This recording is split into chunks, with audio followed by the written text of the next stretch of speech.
So in this video, we are back to alkenes, our second part of this topic. We've looked in the previous video at naming alkenes.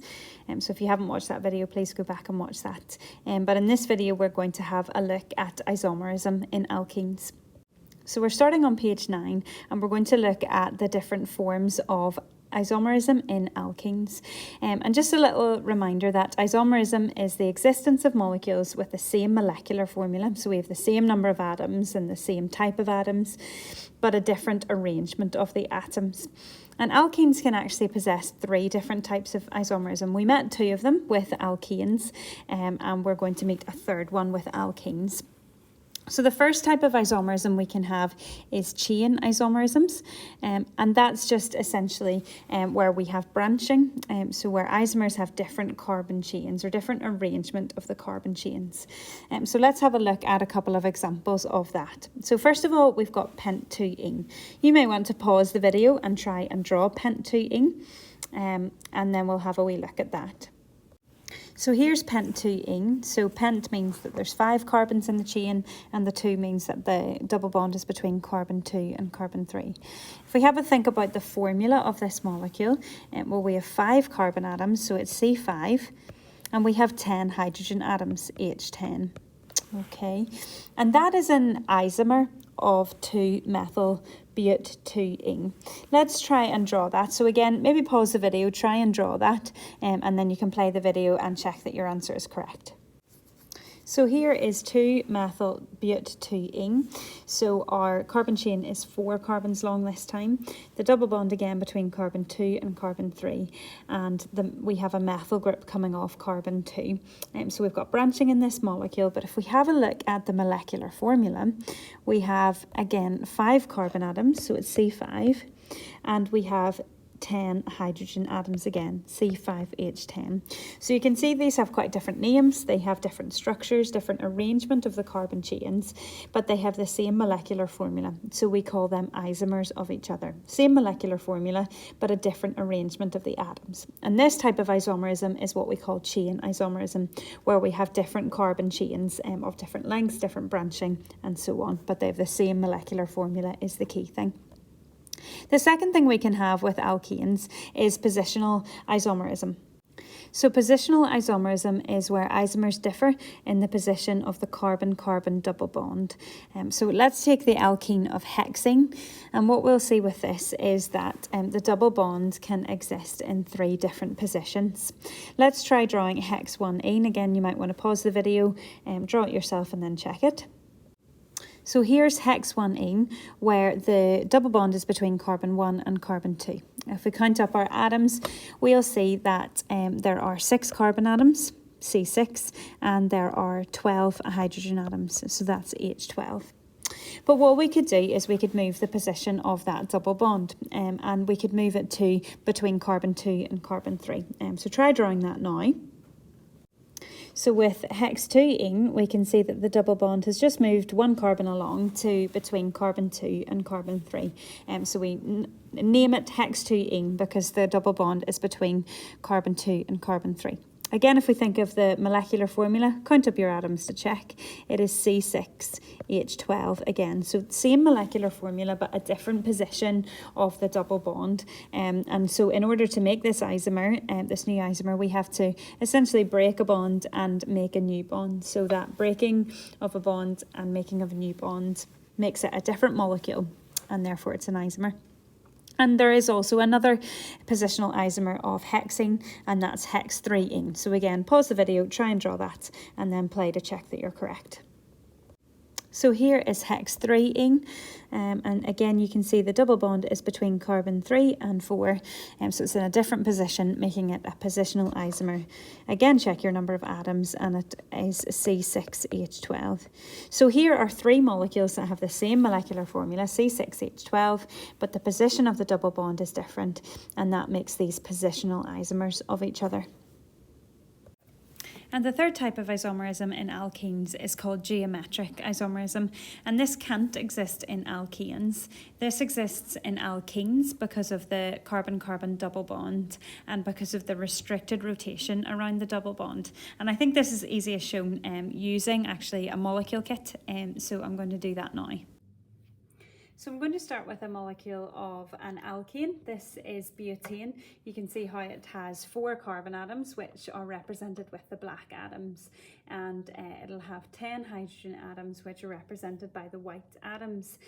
So alkanes do not exhibit geometric isomerism because they have free rotation about the bonds. So if I try and move these bonds, they move freely. So in particular, if I have that kind of arranged so that it's like a zigzag of the carbon atoms, I can change this middle bond, rotate it freely so that it looks a bit like a U shape. If I want it the other way around with a zigzag, I can move it like that. So there's free rotation, which means the carbon atoms look like they're in a slightly different arrangement, but they're actually exactly the same molecule. I don't have to break any bonds to get them back to the original shape that they were actually in. But that's a different story with alkanes, and let's look at those now. So here's a very similar molecule. This is butane, specifically butane, where the double bond is in the middle of the molecule. So again, 4 carbon atoms, but this time only 8 hydrogen atoms, 3 on the end carbons and just 1 on each of the middle carbons. And that's because of the double bonds, which are shown by these curly bonds. Okay, so if I try to rotate this double bond, it doesn't rotate. That molecule cannot move much. So we call that the limited rotation, the restricted rotation around the double bond. So if I want to swivel that round to change the arrangement of the carbon atoms, I can't do so. Okay, so if I look at that molecule, if you look at this point, the methyl groups as such, so imagine the double bond is the central part of your molecule. You've got kind of a methyl group here, CH3, and a methyl group down at the bottom here as well, and then the 2 hydrogen atoms. Those are coming off in opposite directions. They're on opposite sides of the double bond. If I wanted to change that, so the 2 methyl groups were up at the top and the 2 hydrogen atoms were down at the bottom, I can't actually do that by just rotating. I can't rotate that so that they are so that methyl group is right at the top of the molecule. What I would actually need to do is to break bonds. Okay, so if I broke off this hydrogen, broke off the methyl group and swapped them around,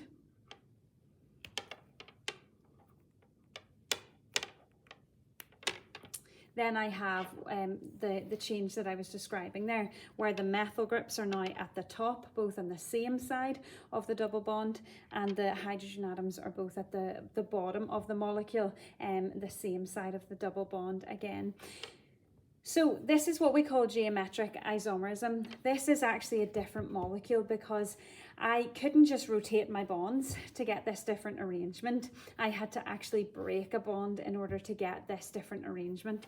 So the reason why alkenes exhibit geometric isomerism is because of the restricted rotation around that double bond. So if I want to get that, let's change it back now to the hydrogen at the top, I actually have to break those bonds and rearrange them. Okay, so again, same molecular formula, but different arrangement of the atoms, and that makes those geometric isomers. So hopefully that shows you why geometric isomerism exists in alkenes, and again, due to the restricted rotation around the double bond. And let's draw these couple of examples in our notes. This is something we're going to briefly introduce now, and we'll look a bit more closely at in our nomenclature topic, unit 2.2. The alkenes actually get a little prefix to describe the arrangement of the groups around the double bond. So let's draw this with the example of hexene, and in particular hex 3-ene. So in order to show you this and the correct arrangement of it, I'm going to draw more the correct shape of the alkene this time, so not just as a straight chain. So let me draw the double bond first. I know it's in the middle of the molecule, but let's draw the double bond first. So C, double bond C. Each of those carbon atoms will have 2 other carbon atoms on the other side of them in the chain. Let's draw them because this is the cis isomer, and I'll explain what that means in a second. But let's draw a carbon atom from this carbon, and then we'll draw the other one even just coming out straight, or you can do it continuing on diagonally up. Again, let's do the same on the other side, the other carbon. We'll draw C and then another carbon atom. Let's fill in our hydrogens then, just starting from carbon number 1 on the left. It will need 3 more hydrogen atoms. This carbon will need 2. This carbon will need just 1. This carbon needs just 1. This carbon needs 2. And this carbon needs 3. So I'll fill those in now. So this is what we call the cis isomer, is because the bigger, more substantial groups are on the same side of the double bond and our hydrogen atoms are on the same side of the double bond. So can you see here how our hydrogen atoms are on the same side? So cis means that they are on the same side of the double bond. So you can see almost the way we've drawn it, it's like they're on the underneath side. Whereas your ethyl groups, your C2H5 groups, are both on the top half of the double bond, and so they are on the same side as each other. So the 2 hydrogen atoms are on the bottom half, the ethyl groups are on the top half. So this is what we call the cis isomer, and it's normally drawn, especially if it's typed, you don't have to do this if you're handwriting it, but it tends to be in italics, the cis-hex3ene. Let's see how that differs from the trans isomer. So again, we'll start with our carbon-carbon double bond in the middle of the molecule. That'll be between carbons 3 and carbon 4. This time what we want to do is we want to put our ethyl groups, our carbon chains, on opposite sides of the double bond. So what we might do is on this side, put our carbons here and fill those up with our hydrogens. So that's our ethyl group.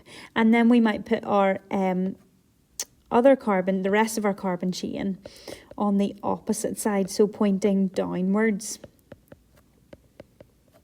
Okay, and then what we're left with is just, again, fill with our hydrogens. There will be a hydrogen coming off this carbon and a hydrogen coming off this carbon. So you can see in both diagrams, we have drawn our more correct shape around the carbon-carbon double bonds. That's our trigonal planar shape, because remember, a double bond in terms of determining shape acts as a single bond. So it's almost as if there's 3 electron pairs around our carbon atoms. So it's a trigonal planar shape. And that allows us to see the arrangement of the groups around those carbons, the carbons of the double bonds. And this isomer is called the trans isomer because the groups, the corresponding groups, are on the opposite sides of the double bond. So we call this the trans. They're on different sides of the double bond. So again, that's something that we will come back to with our nomenclature topic.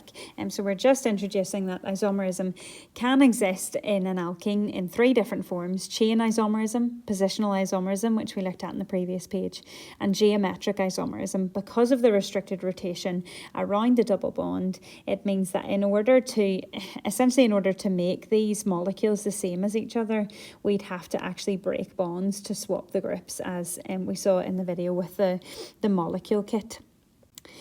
So just for now, know those terms, that cis, the cis isomer is where your groups are on the same side of the double bond, and the trans isomer is when the groups are on opposite sides of the double bond. And just to mention briefly, what I've drawn on the screen here is hex-1ene. It will not have geometric isomers. And the reason why is if we look at these 2 hydrogen atoms here, what we've essentially done in the examples in our notes in hex-3ene is we have switched round the order of the groups on one of the carbon atoms. So we did that on the carbon on the left in our diagrams. Essentially, if we look at the cis isomer, we swap this group with this group to get the trans isomer. But if we did that with hex-1ene, so if I switch those round, I've got exactly the same molecule. And so what we need for geometric isomers is for the alkene to have different groups on each of the carbons of the carbon-carbon double bond. So what I mean by that is these two carbons here that I'm drawing over in green now, they each have to have two different groups on them. So the fact that the carbon on the left here has two hydrogen atoms attached to it, they're both the same group, and therefore it does not exist as geometric isomers. You can't have a cis and a trans because it has the same groups on it. If I rotate those round, I've got exactly the same molecule.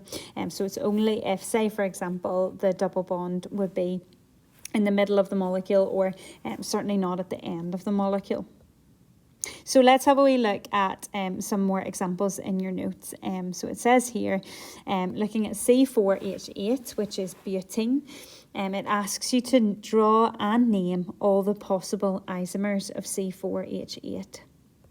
So the first one I would probably draw is but1ene, and that's probably the easiest one to draw. And you can see I've drawn it in the correct shape as such around the double bond of the carbon. But in this one you cannot have a cis and a trans but1ene, because again this carbon on the left has the same group attached to it. So the two groups attached to that carbon are exactly the same. So it does not exist as cis and trans. So there'll not be a cis but1ene and a trans but1ene. But have a think about three possible other isomers of butane. So isomers to this molecule but1ene, where they each have the formula C4H8, but they have a different arrangement of the atoms. So have a go at that and pause the video, see if you can come up with three other isomers of this. Take into account the other forms of isomerism that we've met. So think about chain isomerism. Can we get any chain isomers of this? Can we get any positional isomers of this? And can we get any geometric isomers of this? So pause the video now, give that a go, and then I'll show you the other isomers. So the next isomer I have drawn is this one, and what I've essentially done with to form this isomer is I've taken this methyl group off the end and I have essentially put it on that carbon, directly connected to that carbon of the double bond. Let's have a think about what we would name this molecule as, and the kind of sign, if you've got this correct, is does it have a different name, but does it still have the same formula, the same molecular formula? So longest chain would be this one.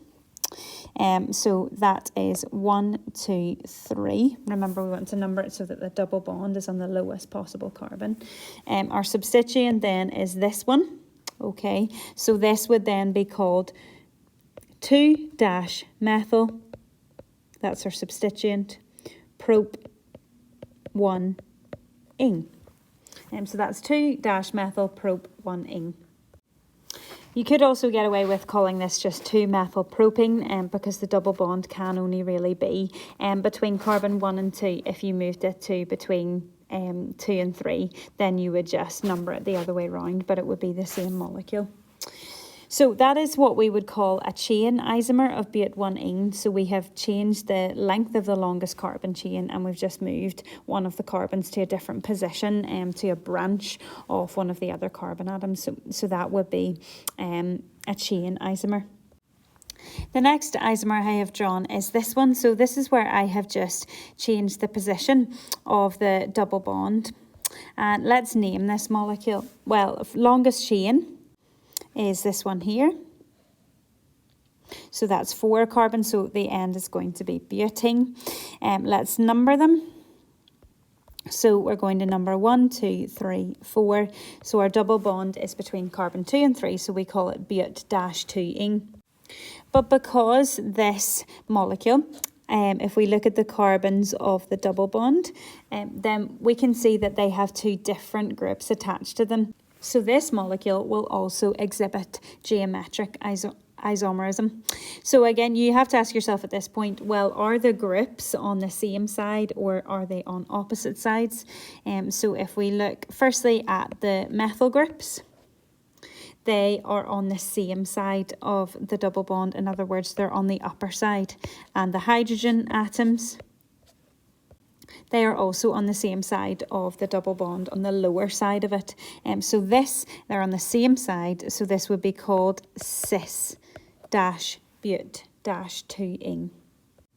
So following on from that then, we will have not just the cis isomer, but the trans isomer. So this is the trans isomer here. It's still but-2-ing, so but-2-ing, because the longest carbon chain is 4, and the double bond is between carbon 2 and carbon 3. But if we look at where our groups are this time, the arrangement of our groups on the carbons of the double bond, you can see this time they are on opposite sides of the double bond, so they're diagonally across from each other, and you might find it easier to see that way. But essentially we've got one hydrogen group on the lower half of the double bond, we've one hydrogen on the upper half, and in order to make it so that it looked like the cis isomer, we'd have to break bonds, because that double bond doesn't rotate. So this would be called trans-but-2-ing. And if we think about the isomerism going on here, well, these two are geometric isomers with each other. So I've just rubbed off all the coloured circles to make that a wee bit easier for you to see. So you could label in your notes that these are geometric isomers with each other. That may be in a different position depending on what order you drew your isomers in, so just make your arrows appropriate. So between cis-but-2-ing and trans-but-2-ing. I'm just noticing I hadn't finished the name of trans-but-2-ing, so just make sure that that's written fully, trans-but-2-ing.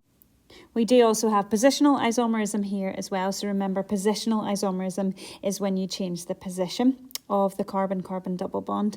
So you can see that between the first and third one on the left here.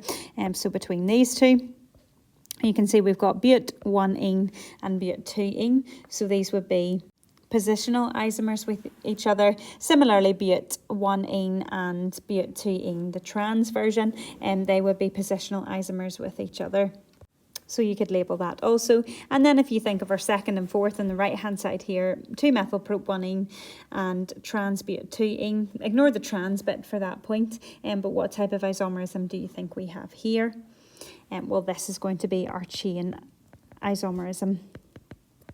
Essentially because you've got a change in the length of chain, you've got branching in proping versus essentially just the longest straight chain in but-2-ing. So that finishes off isomerism in alkenes. So we have 3 different types. Chain isomerism, where we change the arrangement of the chain. We might have branching in one isomer and not in another, or the branching could be of different length. Then we have positional isomerism, where we change the position of the carbon-carbon double bond within the chain. And then the third type is geometric isomerism, which is essentially the different spatial arrangement of the groups around the carbon-carbon double bond. And that arises due to the restricted rotation of that carbon-carbon double bond. So that's isomerism finished. Again, we'll come back to that a bit more in the Unit 2.2 nomenclature topic, and we'll look at isomerism, particularly that geometric isomerism we'll look at again. So don't worry if you don't feel fully confident with that. We'll come back to that at a later stage. And in our next video, we'll start to look at the reactions of alkenes.